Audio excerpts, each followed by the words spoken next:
안녕하세요. 오늘도 사연 살롱을 찾아주셔서 감사합니다. 저는 서울 마포구에 사는 30대 중반의 여성이에요. 아직 결혼은 안 했고요. 엄마는 이모와 함께 분당에서 살고 있는데 저는 좀 빨리 독립해서 혼자 살고 있어요. 제가 마포구에서 젊은 사람들 취향의 일식 식당을 하고 있어요. 규모는 작은데 분위기도 좋고 맛도 좋다고 소문이 꽤 잘 나서 늘 예약이 꽉 차 있는 편이에요. 제가 지금 만 6년 정도 운영하고 있는데요. 코로나 때는 조금 힘들었지만 재료를 좋은 거 쓰고 끊임없이 노력을 해서인지 가게 자체는 큰 타격을 받은 건 아니었어요. 어쩔 때는 재료가 소진돼서 일찍 마감될 때도 있고요. 저 이외에 다른 직원들도 저만큼이나 일을 잘 해주고 있기 때문에 오픈 초기보다는 훨씬 수월한 편이에요. 그렇다고 제가 대단히 여유를 즐기며 사는 건 아니에요. 자영업이라고 하죠. 어쨌든 자기 사업을 하는 사람들은 인간관계도 사업과 연결되는 경우가 많아서 늘 비즈니스 마인드를 가지고 있어야 해요. 저는 꽤 어릴 때부터 그걸 몸에 익힌 것 같기는 해요. 대기업 임원이었던 아빠가 중학생 때 돌아가시면서 엄마가 아빠가 남긴 재산으로 부동산의 투자와 이모가 하는 베이커리 사업에 투자를 하면서 오히려 집안을 더 일으키셨어요. 아빠가 돌아가시고 얼마 안 돼서는 저나 엄마 둘 다 위기감을 크게 느꼈어요. 엄마는 정말 정신을 바짝 차려야 한다며 저의 삶의 위기를 극복하려고 할 수 있는 일을 찾기 위해 많은 사람을 만나기도 하셨죠. 옆에서 그런 걸 보다 보니 저도 자연스럽게 엄마처럼 몸에 익히게 된 것 같아요. 원래 요리에 관심이 많았기 때문에 고등학교 졸업하고 바로 일본 어학학교부터 들어가서 요리학교를 나왔고요. 저는 좀 더 실용적으로 살고 싶었어요.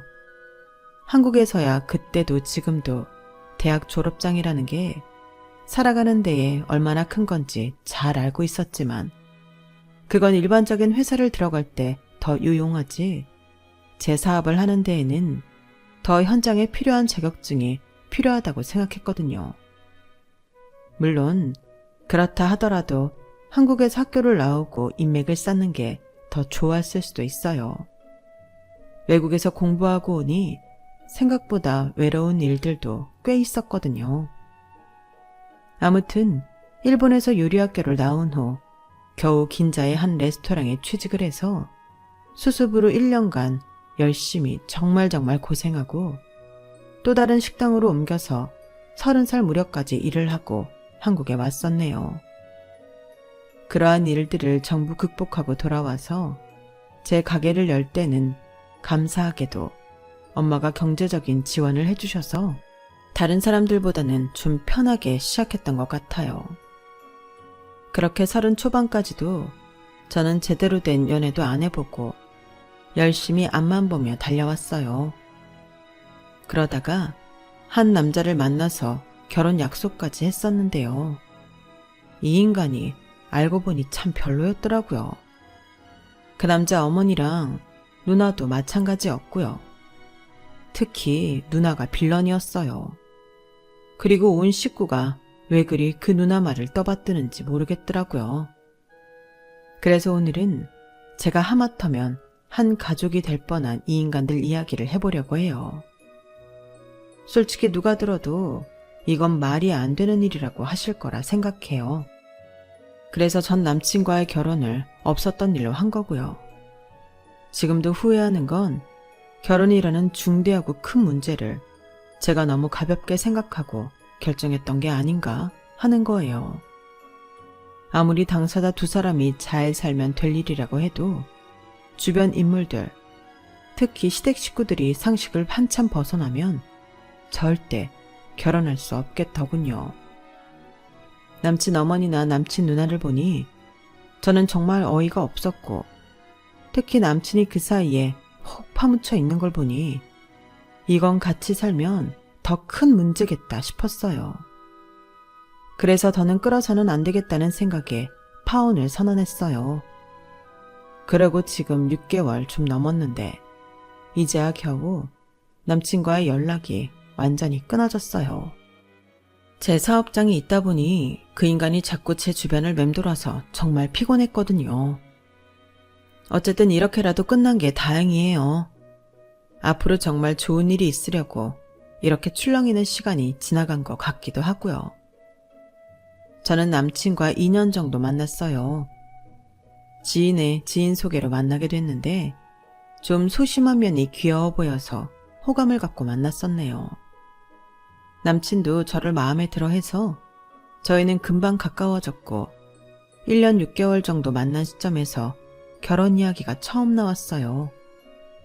사람이 좀 소심하고 우물쭈물 하는 데가 있긴 했는데 제가 워낙 결단력이 있는 편이니 나름 서로의 단점을 보완하며 살아갈 수 있을 것 같아 저도 긍정적으로 생각했어요.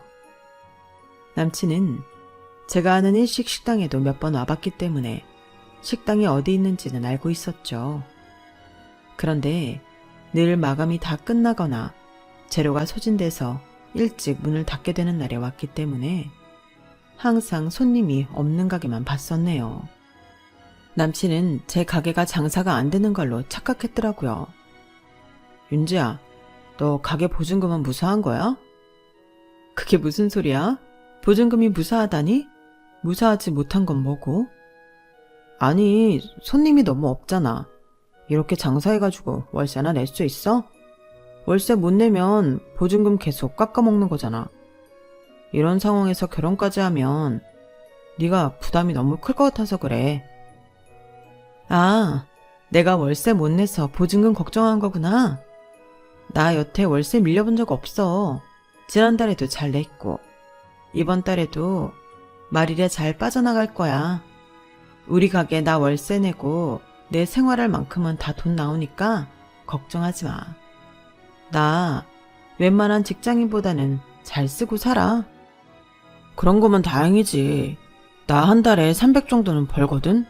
너도 그만큼은 나오는 거야?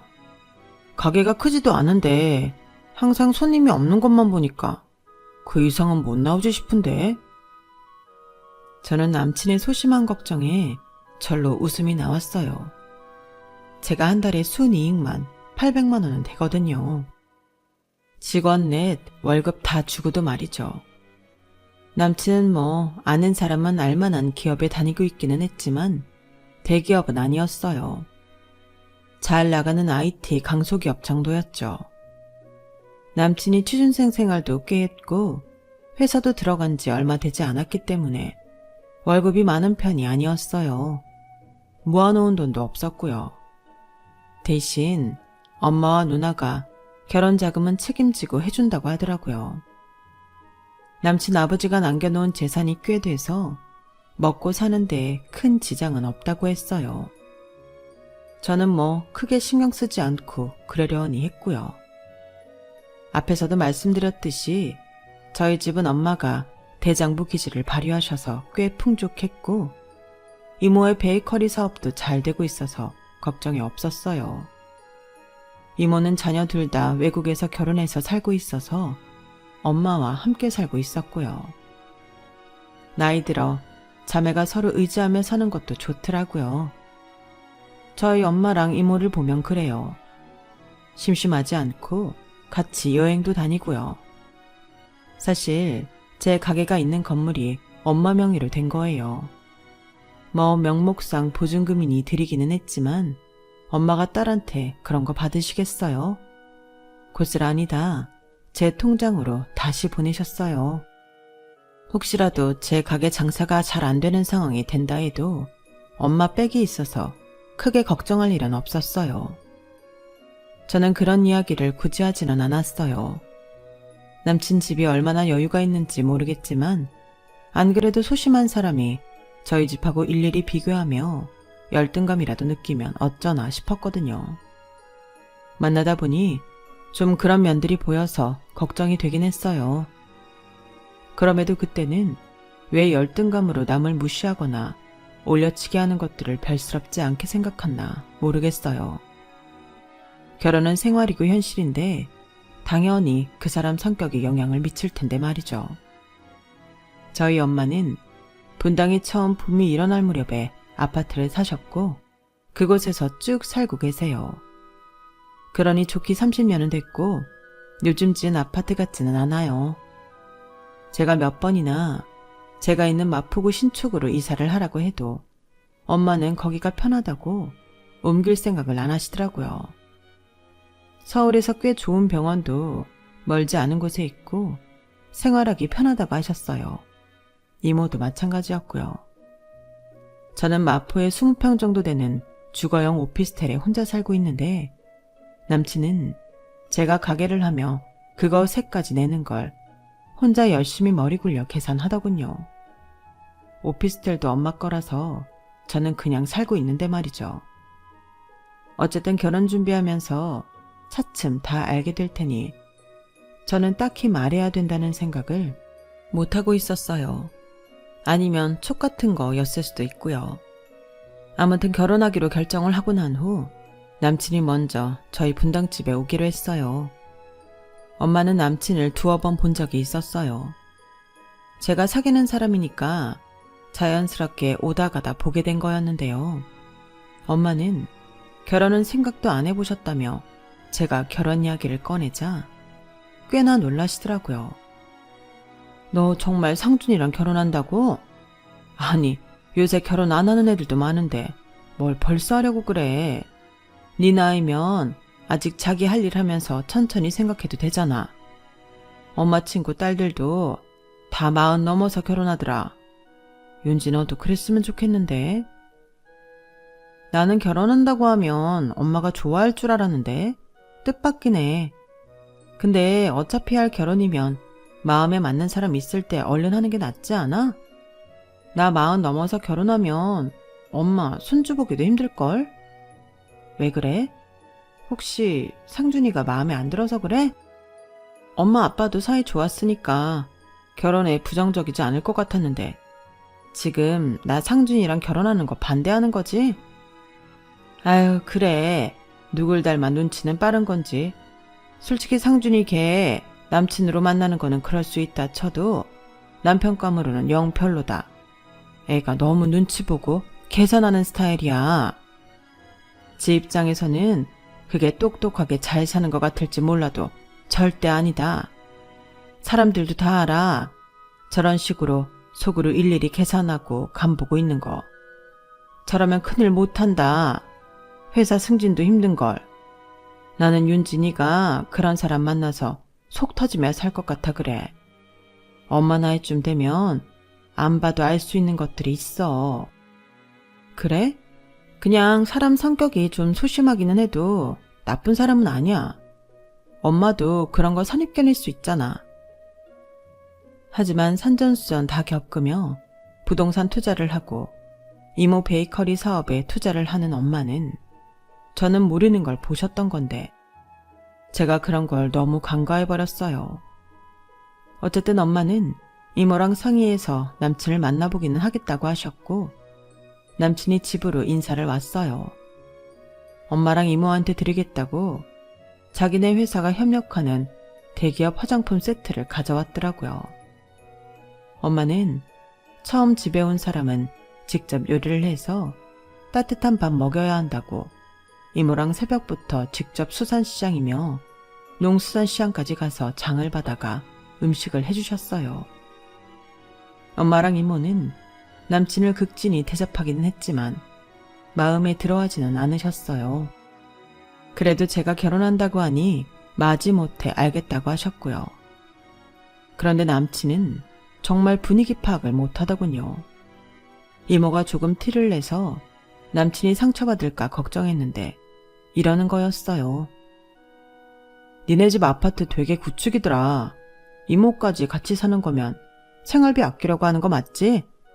엄마랑 누나가 나 니네 집 가서 어땠는지 엄청 물어봐서 내가 잘 대답하려고 완전 진땀 뺐잖아. 왜 진땀을 빼? 그냥 있는 그대로 대답하면 되지. 우리 엄마랑 이모가 너한테 섭섭하게 한 거 없는데? 왜? 아, 그거야 물론 그렇지. 근데 집안 분위기라든가 니네 어머니랑 이모님 차림새가 어땠는지, 집에서 쓰는 물건들은 값 나가는 건지 뭐 그런 거 많이 물어봤어. 집안 물건이 뭔지 물어보셨다고? 그냥 다들 쓰는 거 쓰지 뭐 별다르겠어. 아니, 엄마도 엄만데 누나가 좀 그런 거에 예민해. 우리 집이랑 니네 집이랑 수준 차이 날까봐 그러는 거지. 무슨 수준을 말하는 거야? 우리 못 사는 거 아니야. 네가 봤으면 알 거 아니야. 뭐 네 입장에서는 니네가 못 사는 거 아니겠지만 우리는 또 다를 수 있잖아. 이러면서 은근히 뻐기는 표정을 짓는데 처음으로 그 인간이 참 못나 보이더라고요. 여태 좋아했고 백년 가약을 맺겠다고 맹세할 정도로 장점만 보아왔는데 말 한마디와 표정 한마디로 사람 생각이 이렇게 변할 수 있다니 참 신기했어요. 엄마도 누나도 네가 일본 요리학교가 최종 학력이라니까 좀 싫어하더라고. 그런 얘기를 굳이 했어? 나중에 내가 뵙고 잘 말씀드리려고 했는데 너도 우리나라 사람들이 대학 졸업장이라는 걸 어떻게 생각하는지 잘 알면서 그런 말을 하면 어떡하냐? 물어보는 건 대답해야지. 너야말로 그게 문제될 거 아니면 네가 떳떳하게 나오면 되잖아. 이제는 아주 제 핑계까지 대는데 솔직히 남친이 이런 사람이었나 실망스럽더군요. 아무튼 엄마나 누나는 너 별로 마음에 안 들어 하셔. 장사라는 게 잘 될 때가 있으면 안 될 때도 있는데 웬만한 젊은이들 100% 마지막에 망한다며 굳이 너랑 결혼해야 되냐고 하시더라고. 누나는 나 정도 회사 아니어도 작은 회사 다녀도 매달 정기적으로 돈 들어오는 일 했으면 좋겠다고 하고 내가 너도 나만큼 번다고 해도 마음이 안 놓인대. 그럼 말하고 싶은 게 뭐야? 니네 집에서는 나 안 보겠다고 했다는 거야? 아니 그런 말이 아니고 그러니까 네가 점수 딸 일을 좀 했으면 좋겠다 이거지. 대발이 그렇게 들렸나? 그건 아니었어. 그게 아니었으면 엄마랑 누나한테 이런 거 하면 좋아한다 이렇게 말했으면 되잖아. 굳이 너를 마음에 안 들어하고 다른 사람 만나기를 바란다는 말을 그대로 하는 건 뭔데? 듣는 사람 입장은 조금도 생각 안 해? 어차피 만나야 될 거면 그런 얘기는 안 하느니만 못하잖아. 얘기가 그렇게 되나? 몰랐네. 아무튼 나는 잘해보자는 뜻이었어. 저는 남친의 황당한 태도에 이미 기분이 상했어요. 앞으로는 엄마나 누나가 하는 말 곧이곧대로 전하지 않고 잘하겠다고 했지만 이미 엎질러진 물이었으니까요.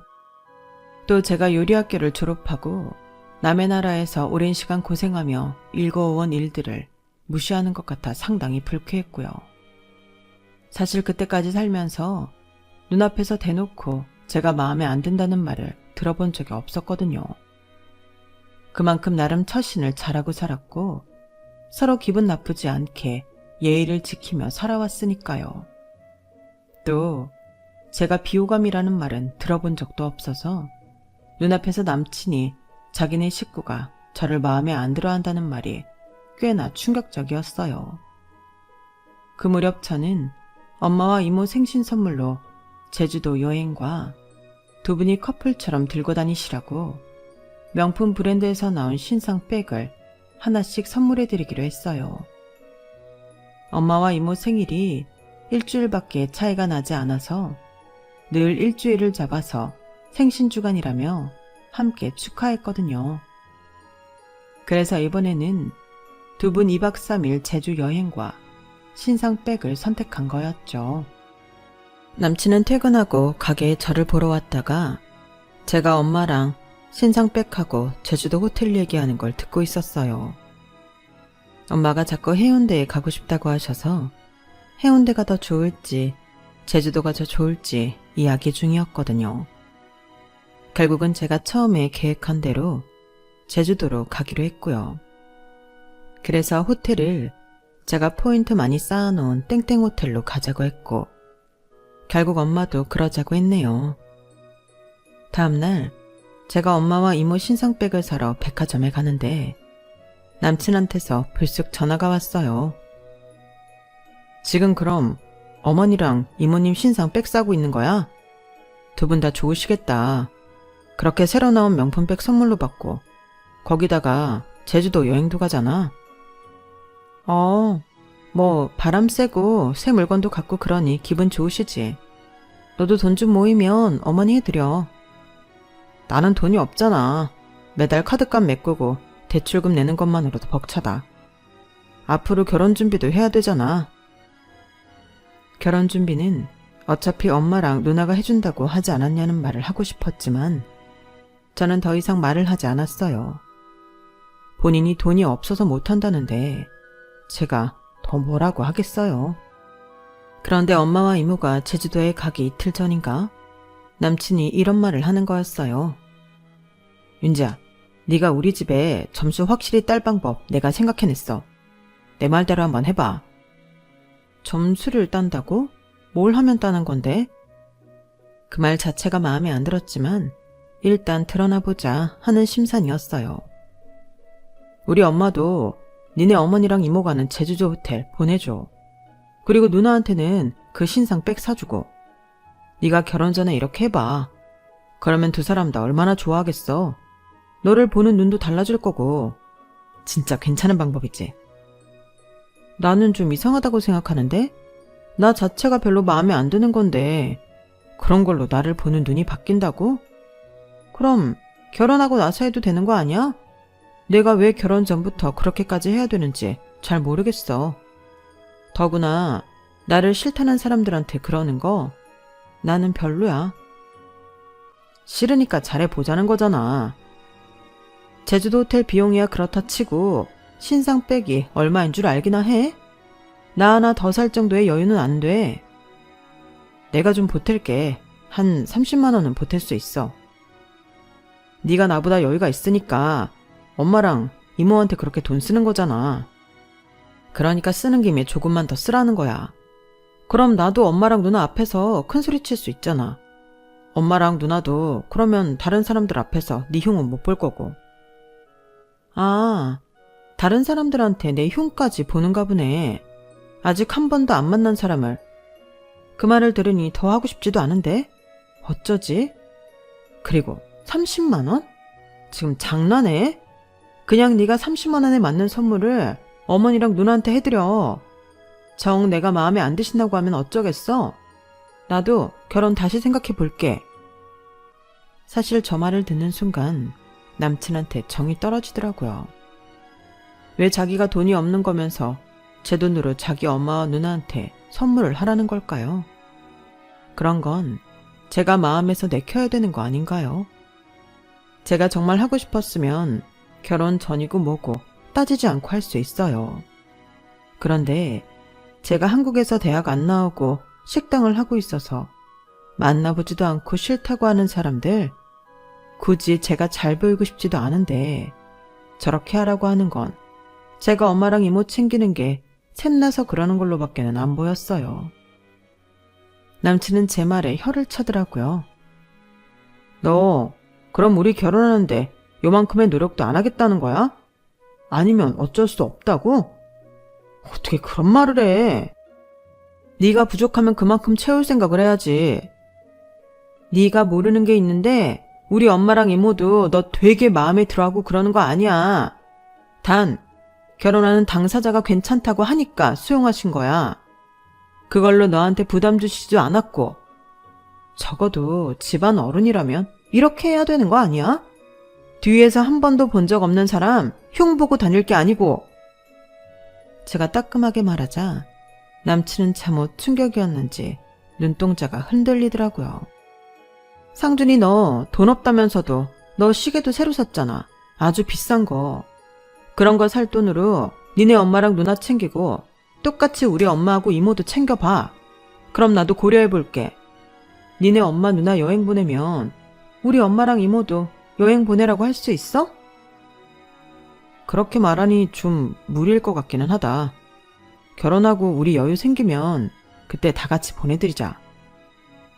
저는 그 말에 참 기가 막혔어요. 결국 제 돈으로 생색을 내고 싶었던 게 맞으니까요. 점점 이 결혼에 회의가 들기는 했지만 그렇다고 바로 결혼 없었던 걸로 하고 하자고 뒤집을 정도의 마음은 아니었어요.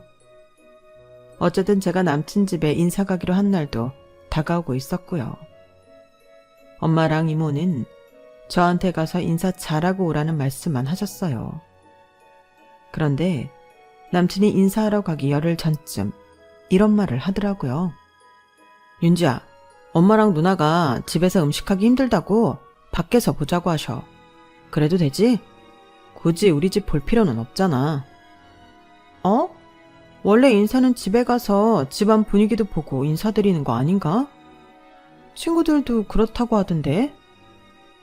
요즘 세상에 그런 거 뭐 의미 있어? 상준이 너는 우리 집 와서 다 봤잖아. 그래서 뭐 물건이 어디 건지 그런 것까지 꼬치꼬치 물으셨다며. 근데 나는 안 가봐도 된다고? 야, 그거 보나 마나야. 우리 집 거 니네 거보다 다 좋을걸? 그건 확실해. 어떻게 뭐가 확실한데? 아, 그래. 아닐 수도 있고. 근데 그런 거 너는 중요해? 안 중요하다며. 그럼 보나 마나잖아. 그냥 좋은데 예약이나 하자. 맛있는 거 먹고 그러다 보면 집에서 만나는 것보다 기분 전환도 되고 좋을 수 있잖아. 저는 일단 알았다고 했고 집에도 그렇게 말씀을 드렸어요. 그러자 엄마도 이모도 상당히 기분 나빠하시더라고요. 우리는 집에서 봤는데 며느리 드릴 사람을 왜 집에서 안 보고 밖에서 보냐고요. 저는 그게 그렇게 중요한지 모르겠다고 요즘은 그러는 집도 있는 것 같다라고 이야기를 하니 별 수 없다는 듯 받아들이셨지만 이해를 못하겠다고는 하셨어요. 왜 아들 결혼하겠다는 사람을 집으로 안 오라고 하고 밖에서 보자신다니. 엄마가 못마땅하게 생각하셨지만 잘 말씀드렸어요. 그리고 다음 날 남친은 또 다른 말을 전했어요. 누나가 밖에서 보자고 강력하게 주장해서 그렇게 했는데 엄마가 그래도 집에 잠깐 와봐야 되지 않겠냐고 하셨어. 그래서 밥 먹고 집에 가서 차 한 잔 정도는 주실 수 있다고 하시네. 우리 엄마 완전 괜찮지? 너도 우리 집 분위기도 볼 수 있고. 아, 그래. 되게 배려해 주셨네. 알았어. 뭐야? 왜 너 비꼬는 거 같지? 비꼬는 거 아니지? 우리 엄마도 너 그래도 우리 집 가족 될 사람이라고 집에서도 보자고 하신 건데 꼬여있으면 안 되는 거잖아. 네 말대로 가족 될 사람이면 처음에는 집에도 부르는 건데 뭐 대단한 거 해주는 것처럼 말하잖아. 그래서 나도 그렇게 대답해 봤어. 윤지야, 결혼 전부터 이러지 말자. 서로 차이가 나도 속으로 꼬고 있고 그러면 안 되잖아. 그놈의 차이. 그래, 알았어. 그럼 뭐 예약은 어머니나 누님이 하시는 거야? 그게 누나가 그런 좋은 식당들은 네가 더 잘 알지 않겠냐고 하더라고. 내 생각도 그렇고. 그러니까 예약까지는 네가 해주면 안 될까? 우리 집에서 멀지 않은 데로. 그 정도야 해주는 게 어려운 것도 아니고 알겠다고 했어요.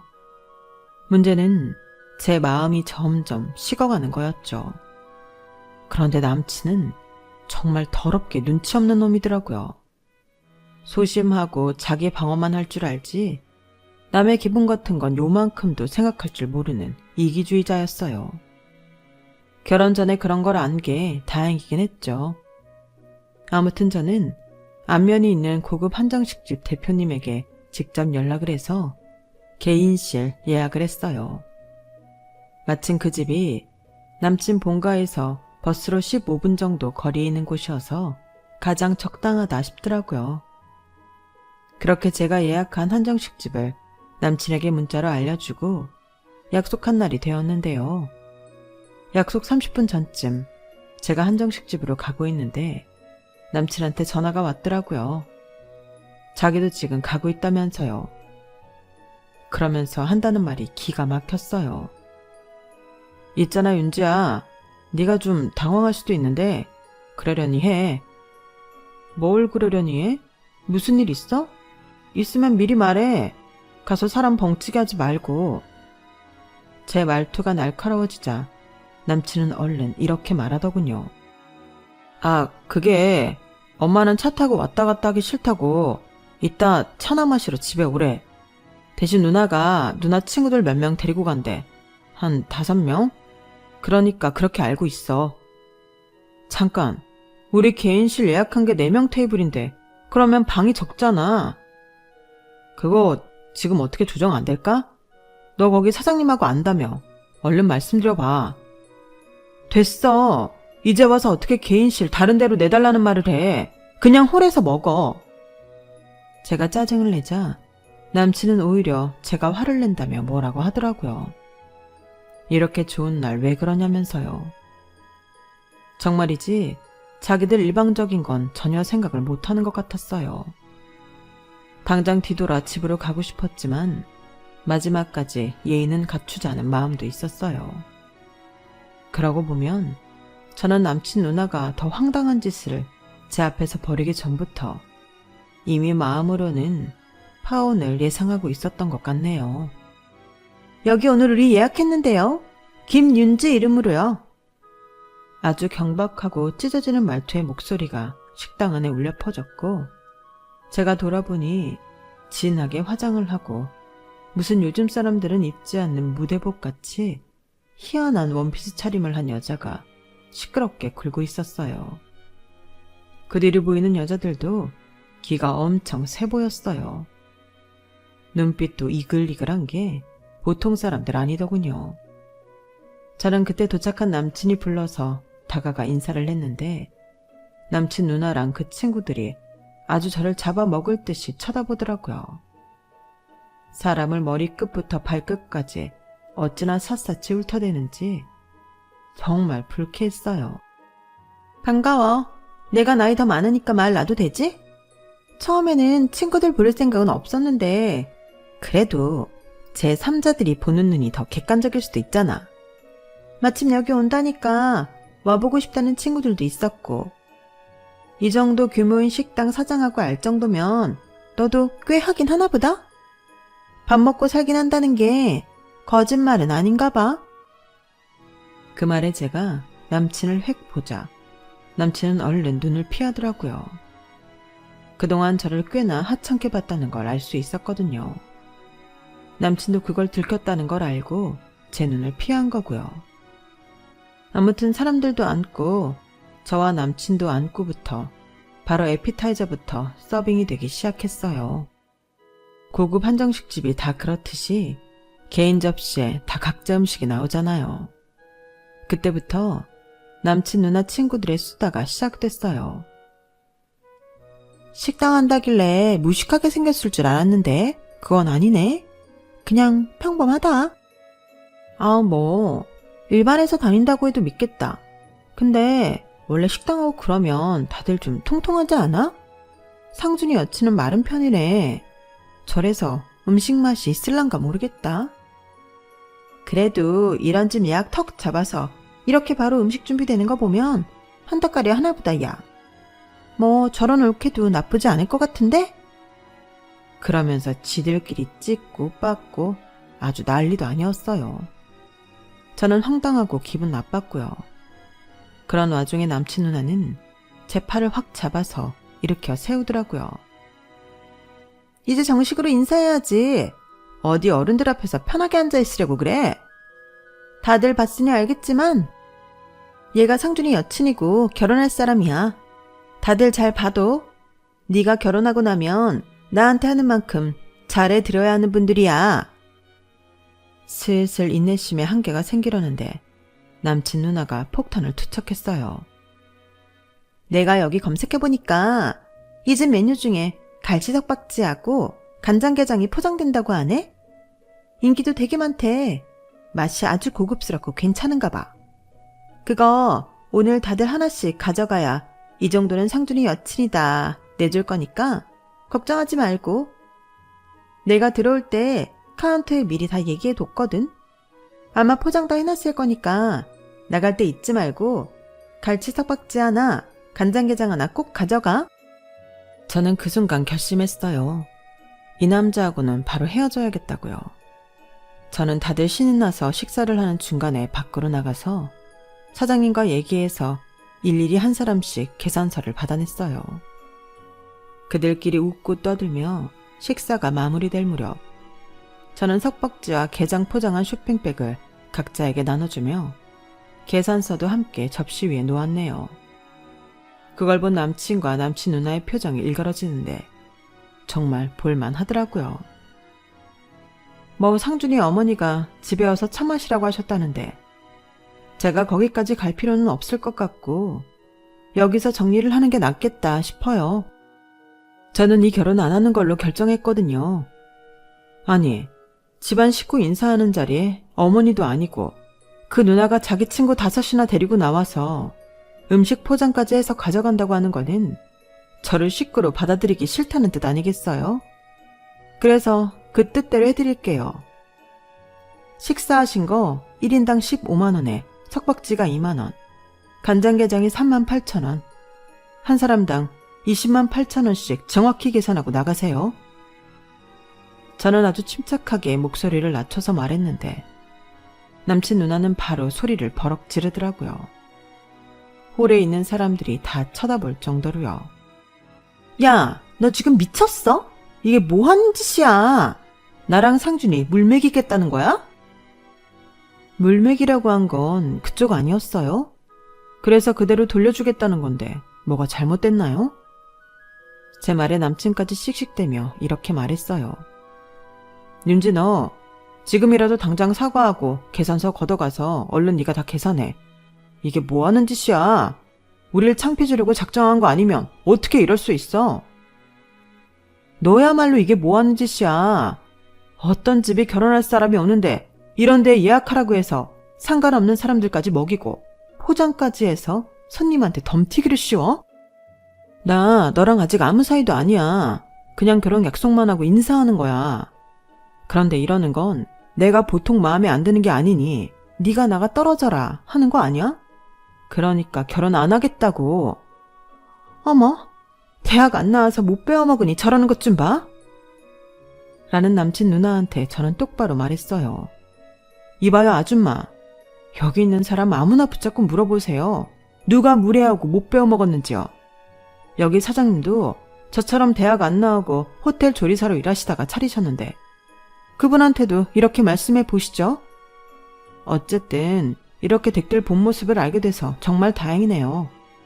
제가 하마터면 아주 지옥으로 걸어 들어갈 뻔했어요. 저는 아줌마 동생하고 결혼 안 할 테니까 어디 괜찮은 사람 있나 다시 찾아보세요. 아이고, 돈도 없고 학벌도 없고 남은 건 자존심밖에 없구만. 그래, 너 어디 가서 우리 상준이 같은 애 다시는 못 만나. 그런 줄 알아. 제가요, 순수익만 800이 넘어요. 직원들 월급 다 주고 저한테만 떨어지는 게 800 넘는다고요. 그리고 거기 월세는요, 너무 감사하게도 그 건물 주인이 우리 엄마라서 저는 안 내도 되거든요. 제가 월세라고 보내줘도 엄마가 다시 제 통장에 넣어주세요. 저희 엄마랑 이모가 같이 사는 아파트가 구축이라 오해들을 한 것 같은데 제가 마포에 살고 있는 오피스텔도 저희 엄마 거예요. 지금 누가 누구더러 돈이 없다고 하는 건지 모르겠네요. 엄마 앞으로 신축 아파트도 하나 더 있고 그거 전세 돌리고 있는데 혹시 그 정도 재력은 되고 말씀하시는 거예요? 애당초 잘 보여야 되는 건 제가 아니라 댁 동생이었다고.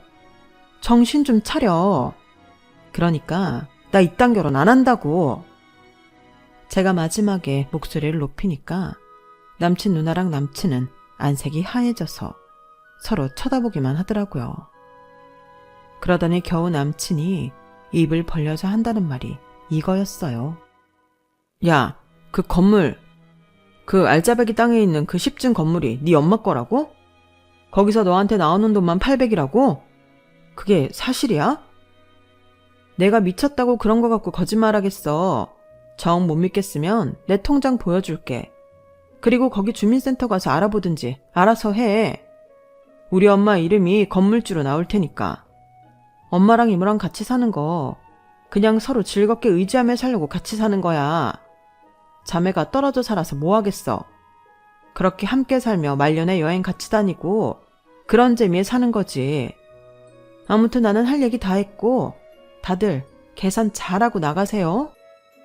그러면서 제가 돌아서 나가자 뒤에서 남친 누나가 남친한테 뭐라고 막 하더라고요. 그러더니 남친이 황급하게 나와서 저를 붙잡았어요.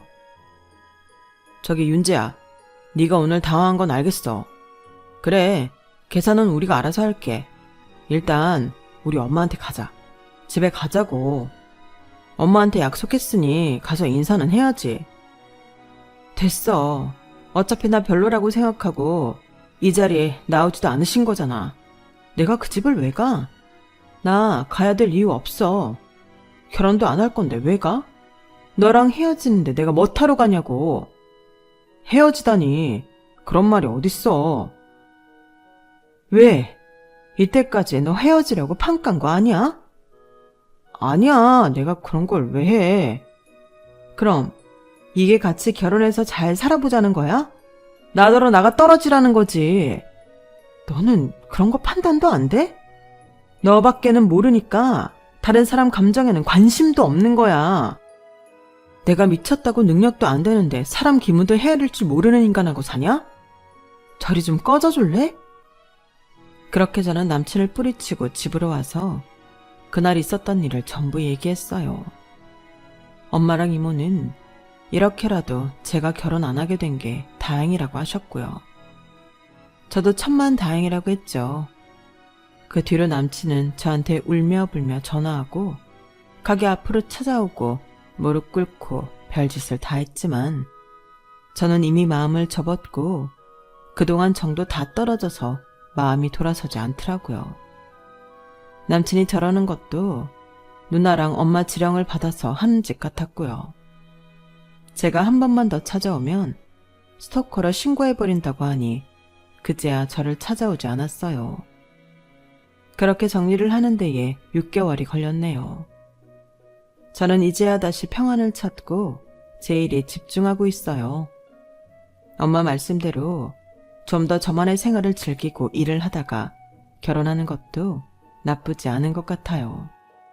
제가 사람 보는 눈이 없었다는 게 마음 아플 뿐 남친과 헤어진 것에 대한 속상한 것도 없는 거 보니 사람 사이의 애정이라는 것도 참 별거 아닌 것 같아요. 아무튼 저처럼 상대가 뭔가 미심쩍은데 결혼하기로 했으니까 하는 마음으로 끝까지 밀고 나가시는 분 없으면 좋겠어요. 한 번쯤 주변 의견도 들어보고 객관적으로 차분히 살펴보시길 바라요. 그래야 인생의 큰 일에서 실수가 없을 테니까요. 그럼 제 이야기는 여기서 마칠게요. 들어주셔서 감사해요. 모두 건강하시고 행복하세요. 여러분, 사연 댓글에 응원과 현명한 조언 부탁드려요. 좋아요와 구독은 저에게 큰 힘이 됩니다. 오늘도 좋은 일 가득하세요.